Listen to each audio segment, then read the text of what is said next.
আল্লাহ রাব্বুল আলামিন যে 2024 সালে পানি দিল, বান্দাকে ভালোবাসি বুঝাইতেছে, বান্দা এখনো সময় আছে, নামাজের দিকে আসো, এখনো তুমি তওবা করো, আমার কাছে মাপ চাও। আমার কাছে যদি মাপ চাও, 2 রাকাত নামাজ পড়ে যদি আমার কাছে মাপ চাও, তওবা করো, তোমার চোখের পানি পড়তে দেরি হয়, আমি আল্লাহ মাফ করতে দেরি করি না। সুবহানাল্লাহ। একটু জিকির করেন, লা ইলাহা লা ইলাহা। গ্লাসটি তুলে দিতে আবার আইন গ্লাস। লা ইলাহা লা ইলাহা ইল্লাল্লাহ মুহাম্মাদুর রাসূলুল্লাহ সাল্লাল্লাহু আলাইহি ওয়াসাল্লাম। হযরত মুসা আলাইহিস সালামকে আপন ভাইরা মিলে যখন ষড়যন্ত্র করলো, আর মুসা আলাইহিস সালামকে যখন এরকম ভাবে পানির মধ্যে ফেলাইয়া দিয়েছে, মুফাসসিরিনে কেরাম বলেন পানি মিস, কত পানি মিস। ও মুসলমান, একটা কথা দিলের ভিতরে নেন, আমল করার যদি নিয়ত থাকে, আর যদি আমল করেন, আপনার এক ওয়াজ আপনার জীবনে যথেষ্ট। বলেন সুবহানাল্লাহ। আর যদি আমল না থাকে, বাইতুল মুকাররমের হুজুর কেন, সারা পৃথিবীর সকল আলেম বলিয়াও যদি আপনাকে ওয়াজ করে, হেদায়েত আপনার কপালে নাই। যদি আপনার মন মানসিকতা যদি ঠিক না থাকে, আর মন মানসিকতা যদি ভালো হওয়ার নিয়তে যদি আলোচনা শোনেন, একটা আলোচনা জীবন পরিবর্তন করে দিবে। সুবহানাল্লাহ। আল্লাহ রাসূল সাল্লাল্লাহু আলাইহি ওয়াসাল্লাম 4000 বছর আগে যে কথা বলছেন, এই কথা আজকে সমাজের ভিতরে সব জায়গার ভিতরে হাদিসের মধ্যে মিলে গেছে। বলেন না সুবহানাল্লাহ। শেষ জামানার আলামত হবে সুদখোর, ঘুষখোর। যারা দায়িত্বশীল লোক থাকবে তারা সুদখোর, ঘুষখোর থাকবে, মানুষের রক্ত নষ্ট করবে, মানুষের রক্ত সম্পদ মেরে দিবে, আর আলেমদেরকে সম্মান দিবে না। মা বাপ যারা থাকবে, যাদের ছেলে দুনিয়াতে আসছে, ওই মা বাপকে তারা বন্ধু বানাবে না, মা বাপদেরকে চাকরানির মতো ব্যবহার করবে। আর যারা শ্বশুর শাশুড়ি থাকবে, তাদেরকে বেশি ভালোবাসবে। নাউযুবিল্লাহ। এখন সমাজে দেখা যায় নিজের বাবার খবর নাই, একটা লুঙ্গি নাই, অথচ শ্বশুরের জন্য 2টা 4টা 5টা লুঙ্গি নিয়ে যায়। নিজের মা একটা নাফা ট্যাবলেট খাইতে পারে না, কখনো চিকিৎসার জন্য ভালো না। ও সন্তান, তুমি তোমার মার দিকে তাকায় দেখো, আর শাশুড়ির জন্য তুমি কত কিছু নিয়ে যাইতেছ, এটা শেষ জামানার একটা আলামত। তখন আল্লাহ রাব্বুল আলামিন এরকম ভাবে অনাবৃষ্টি দিবেন, ভারী বর্ষণ আল্লাহ রাব্বুল আলামিন নাজিল করবেন। বড়কে যখন সম্মান দিবে না, বলেন বড়কে যখন কি দিবে না? এই সমাজে এখন বড়দের সম্মান আসেনি, আরো ধরে বলেন আসেনি? নাই, বড়দের সম্মান নাই। হাদিসের মধ্যে আছে যে তোমার একদিন আগে জমিনের মধ্যে আসছে, তাকে তুমি সম্মান এই জন্য করবা, হয়তো জীবনে একবার সুবহানাল্লাহ তোমার থেকেও এই বান্দা বেশি বলছে। সুবহানাল্লাহ। আমার এখানে ধরেন 40 বছর, এমনি আর বয়স এখন সেক্রেটারি বয়স হলে মনে করেন 70 বছর, এমনি আমার জীবনে একবার হলে সুবহানাল্লাহ কি বলছে? বেশি বলছে। হয়তো ইবাদতের লাইনে আমরা অন্য লাইনে করছি, উনি আরেক লাইনে করছে। কিন্তু আপনার চিন্তা করতে হবে, বয়স যখন বেশি হয় তখন তাকে সম্মান দিতে হবে। এই জন্য বয়স্ক মানুষ, উনি জীবনে একবার সুবহানাল্লাহ হইলো কি বলছেন? বেশি বলছেন। 2 রাকাত নামাজ হইলো কি? বেশি করছেন। এই জন্য বয়স্কদেরকে সম্মান দেওয়া।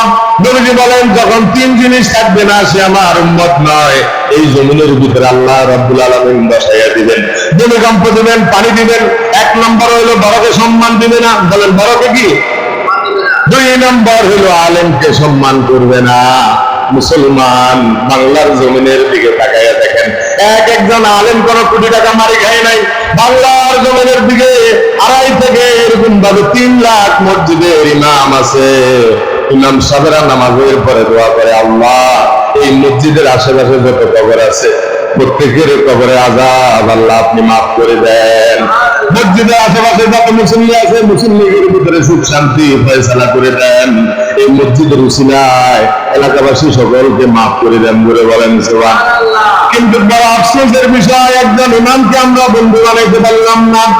এই সমাজের ভিতরে আপনি তাকাইয়া দেখেন, নিজের ভাইকে যখন যত বন্ধু বানায়, নিজের আত্মীয় স্বজনকে যত বন্ধু বানায়, কিন্তু ইমামকে একজন বন্ধু বানাইতে পারে না। কিন্তু ইমামকে আপনি বন্ধু বানাইলে আপনার লস নাই। কোন ইমাম আপনার কাছে টাকা পয়সা চায় না, আপনাকে শুধু বলেন মসজিদে আসে নামাজ পড়েন, বলেন না সুবহানাল্লাহ। এই বাংলার জমিনের দিকে তাকাইয়ে দেখেন, আলেমেরা মসজিদের ভিতরে এখনো দায়িত্ব নিয়ে আছে। আপনি তো জোহর করেন নাই, ফজর করেন নাই, আসর করেন নাই, এই বাংলার জমিনের দিকে তাকায়ান। এই জুমার নামাজ যে আমরা পড়তেছি, বাংলাদেশে যতগুলা মসজিদ আছে, বিশ্বের যতগুলা মসজিদ আছে, ইমাম সাহেবরা যদি মসজিদে না থাকে মসজিদ চলবে নি? আরে ধরে বলেন চলবে নি? নামাজ পড়াতে পারবে না মুসলমান।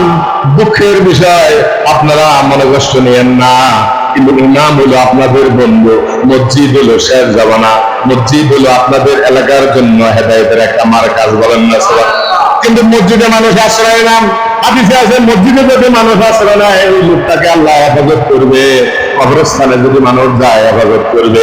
এখন প্রশ্ন করতে পারেন, হুজুর কবরস্থানেও তো পানি, কথা ঠিক, এখনো অনেক মসজিদ শুকনা আছে, মসজিদে মুসল্লি যায় না। মসজিদে মুসল্লি কি যখন কারফিউ দিচ্ছে তখন মসজিদে ঠেলা দিলি দেখবেন, ওই যে রোজা যখন আসে ইমাম সাহেবের বেদিশে করিয়ে এলাম মুসল্লিরা এরকম ভাবে কে কার আগে দেবো এরকম ভাবে চেষ্টা করে। আর আজকে রোজা গেছে, মুসল্লি কমে গেছে, মুসল্লি কি।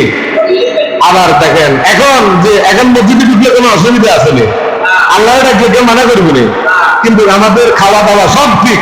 কিন্তু আল্লাহর কসম যতক্ষণ পর্যন্ত আমরা তওবা না করবো, আল্লাহর কাছে মাপ না চাবো, আল্লাহ আমাদেরকে মাফ করতেন না, আমাদের কোনো উদ্ধার করতেন না, বলেন না সুবহানাল্লাহ। গতকালকে থেকে আমি চিন্তা করলাম, রাত্রেও বৃষ্টি হয় নাই, আল্লাহওয়ালাদের কারণে, শিশু বাচ্চাদের কারণে, অসংখ্য পশু পাখির কান্না, পশু পাখিগুলা রাত্রে কান্না করছে, আপনি বুঝেন না। এই পশু পাখিগুলা কোনো গুনাহ করে না, গুনাহ আপনি আমি করি। এই অনেক হাঁস মুরগি পর্যন্ত মারা গেছে, লক্ষ লক্ষ মানুষ মারা গেছে। তাহলে চিন্তা করেন, এই যে পশু পাখিগুলা মারা যাইতেছে, তারাও কাঁদতেছে, কাঁদে কি কাঁদে না? কিন্তু আমরা মানুষ আল্লাহর কাছে বেশি কাঁদা দরকার ছিল না কম?